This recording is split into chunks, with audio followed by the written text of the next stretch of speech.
റസൂൽ പൂക്കുട്ടിയുമായി ബന്ധപ്പെട്ട് സജിന എന്ന സ്ത്രീയുടെ ഇൻ്റർവ്യൂവിനെ തുടർന്ന് പിന്നെയും സോഷ്യൽ മീഡിയസിൽ അവരുടെ സംഗതികൾ കുടുംബകാര്യങ്ങൾ നിറഞ്ഞു വന്നിരിക്കുകയാണ്. ഓൺലൈൻ ചാനലിൽ സജിന കൊടുത്ത അഭിമുഖത്തിൽ പറയുന്നുണ്ട്, ഫിറോസുമായിട്ടുള്ള ഒരു സംഭാഷണം. ഞാൻ ഒരു കാര്യം പറയട്ടെ, കുറച്ച് ദിവസത്തേക്ക് ഞാനും ഈ സിറ്റുവേഷനിലാണ് മിനിഞ്ഞാന്നൊക്കെ നിന്നത്. ഞാനും ഉമ്മയും പിള്ളേരും കൂടെ സൂയിസൈഡ് ചെയ്യാന്ന് പറഞ്ഞു നിന്നത്. ഞങ്ങളും അത് ഇതുമായി ബന്ധപ്പെട്ട് കിടക്കുന്നവരുടെ കുട്ടികളുടെ കാര്യങ്ങളാണ്. കാരണം ആ കുട്ടികളൊന്നും അറിയുന്നില്ലല്ലോ ഈ മാതാപിതാക്കൾ ചെയ്തു കൂട്ടുന്ന കുൽസിതങ്ങൾക്ക്.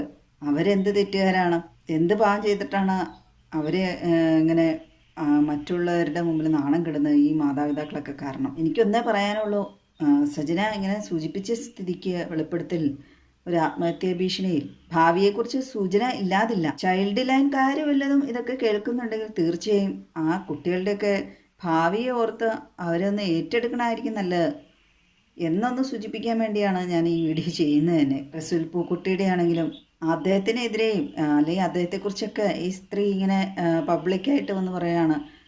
കാമുകനാണോ എന്നറിയില്ല, അദ്ദേഹം ആരാന്ന് എനിക്കറിയില്ല, വാപ്പയാണോ സഹോദരനാണോ, ഇനി എൻ്റെ ദൈവത്തെ പോലെയാണെന്നൊക്കെയാണ് അവർ പറയുന്നത്.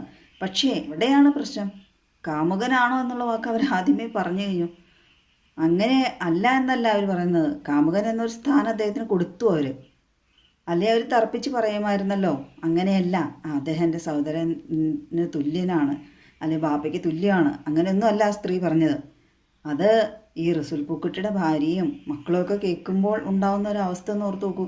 ആ കുട്ടികളൊക്കെ പ്രായമുള്ള കുട്ടികളാണെങ്കിൽ തീർച്ചയായും പഠിക്കുന്ന സ്ഥാപനങ്ങളിൽ എവിടെയെങ്കിലും പുറത്തൊക്കെ ഇറങ്ങുമ്പോൾ നിൻ്റെ അച്ഛൻ്റെ കാമുകിയെ ഇങ്ങനെ ഒന്ന് പറഞ്ഞല്ലോ, ഇത് ഇങ്ങനെ പബ്ലിക്കായിട്ട് വെളിപ്പെടുത്തിയല്ലോ. എൻ്റെ വീട്ടു ചെലവ് എല്ലാം അയാൾ എന്നെ ഹെൽപ്പ് ചെയ്തിട്ടുണ്ട്. എനിക്ക് എന്റെ ദൈവ തുല്യമാണ് എനിക്ക് അയാള്. ഇപ്പോഴും ആ ബന്ധത്തിന് എന്ത് വിലയാണെന്ന് എനിക്ക് അറിഞ്ഞൂടാ.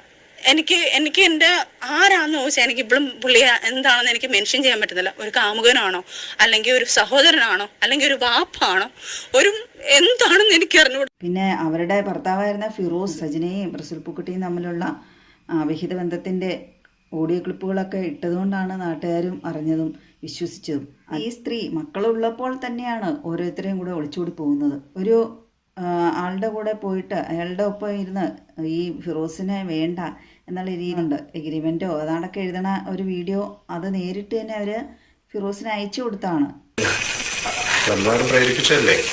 എൻ്റെ സ്വന്തം ഇഷ്ടത്തിൽ ഞാൻ ഇറങ്ങി വന്ന് സ്വന്തം ഇഷ്ടത്തിൽ എഴുതി.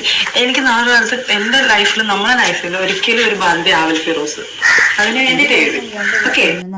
ഫിറോസിനെ ഒരു പാഠം പഠിപ്പിക്കാനാണ്, പ്രതികാരമായിട്ട് ചെയ്താണെന്നൊക്കെയാണ്.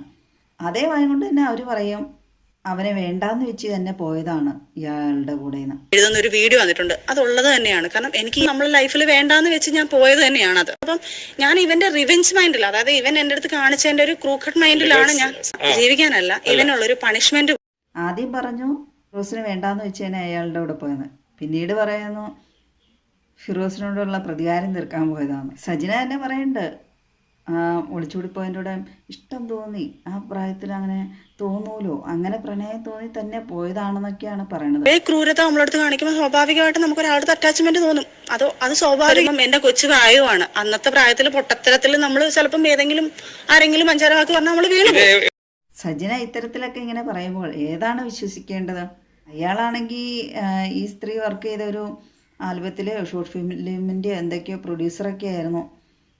പക്ഷേ ഭൂലോക ഉടായിപ്പായിരുന്നാണ് ഫിറോസ് ഖാൻ വീഡിയോയിൽ വെളിപ്പെടുത്തിയിരിക്കുന്നത്. പല കേസിലും അകപ്പെട്ടിട്ടുള്ള ആളാണ് അയാൾ. ഇപ്പോൾ അയാൾ ജയിലിലെങ്ങാണ്ടാണ് എന്തോ ഒരു വലിയ കേസിൽ അകപ്പെട്ട്. ഇപ്പം ഞാൻ ആലോചിക്കുകയാണ്, അയാൾക്ക് ഒരു കുടുംബമുണ്ടോ, ഉണ്ടെങ്കിൽ അതിൽ മക്കളൊക്കെ ഉണ്ടെങ്കിൽ അവരുടെ സ്ഥിതി എന്തായിരിക്കും?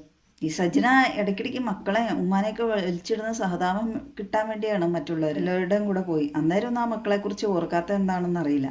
അന്നേരം മക്കളെയും വേണ്ട, എന്ത് നല്ല അമ്മയല്ലേ, കുഞ്ഞുങ്ങൾക്കൊക്കെ നല്ല മാതൃകയാണല്ലോ കാണിച്ചു കൊടുക്കുന്നത്. അമ്മ എന്ന പദത്തിന്, ആ വാക്കിന് യോഗ്യയാണോ ഈ സ്ത്രീയൊക്കെ? അമ്മ എന്ന് പറയുമ്പോൾ ഭർത്താവോ അല്ലെങ്കിൽ ഭർത്താവിൻ്റെ വീട്ടുകാരോ മറ്റുള്ളവരെ എത്ര ചീത്തയോ എന്തോ ആയിക്കോട്ടെ, മക്കളുണ്ടെങ്കിൽ എന്ത് വേദനയും എത്ര മാനസിക ശാരീരികമായ വേദനകളെല്ലാം സഹിച്ചാൽ അവർക്ക് വേണ്ടി ജീവിക്കുകയാണ്, അല്ലാണ്ട് എല്ലാവൻ്റെ കൂടെ പോയി ജീവിക്കുകയാണ് അയാൾ. സജിനയുടെയൊക്കെ ഇൻ്റർവ്യൂ ഒക്കെ എടുക്കാൻ പോകുന്ന ചാനലുകളിൽ എന്തുദ്ദേശിച്ചാണ് റസൂൽ പൂക്കോട്ടിയുടെ ഓസ്കാർ ഇവള് മേടിച്ചുകൊണ്ട് അടിച്ചു മാറ്റിക്കൊണ്ട് പോകും. ഇവള് കത്തി നിൽക്കുന്ന സമയമാണല്ലോ, അപ്പം നല്ല റീച്ച് ഉണ്ടാവും. അതുകൊണ്ടാണോ ഇങ്ങനെ ഇവളെ പോലെയുള്ളവരുടെയൊക്കെ ഇൻ്റർവ്യൂ എടുക്കുന്നത്? വലിയ വീരകൃത്യം ചെയ്തിട്ട് വന്നേക്കുവാണല്ലോ. റസൂൽ പൂക്കുട്ടിയാണ് സഹായിച്ചതെന്നൊക്കെ പറയാനുണ്ട് ഇൻ്റർവ്യൂവിൽ. എൻ്റെ പിന്നെ ഞാൻ ആലോചിക്കുകയാണ്, അവരുടെ ആ നാട്ടിൽ സഹായം ആവശ്യമുള്ള എത്രയോ പേരുണ്ട്. ഭക്ഷണമില്ലാത്തവരും പാർപ്പിടമില്ലാത്തവരും അങ്ങനെ തുടങ്ങി അർഹതപ്പെട്ട യോഗ്യരായ എത്രയോ സ്ത്രീകളുണ്ട്. അവരെ സഹായിക്കാമായിരുന്നല്ലോ അദ്ദേഹത്തിന്. ഭർത്താവ് എന്ന് പറയുന്ന ആളോട് പ്രതികാരമൊക്കെ തീർക്കാൻ ഇതുപോലെയൊക്കെ പോയിട്ടുണ്ടെങ്കിൽ മറ്റുള്ള സ്ത്രീകൾ ഇങ്ങനെ തുടങ്ങിയ എന്താകും സമൂഹത്തിൻ്റെ ഒരു അവസ്ഥ? ഈ സജിനയുടെ കാട്ടിക്കൂട്ടലുള്ള അഭിമുഖങ്ങളൊക്കെ കണ്ടപ്പോൾ എനിക്ക് പെട്ടെന്ന് രേണുസുധീനെ ഓർമ്മ വന്നു കേട്ടോ. എന്തൊക്കെയായിരുന്നു അല്ലേ, ഈ ബാഹ്യമായതെല്ലാം ഇല്ലാതാവാൻ ഒരു നിമിഷം മതി എന്നാണ്. നമുക്കൊരു രോഗം വന്നാൽ തീരാവുന്നേ ഉള്ളൂ.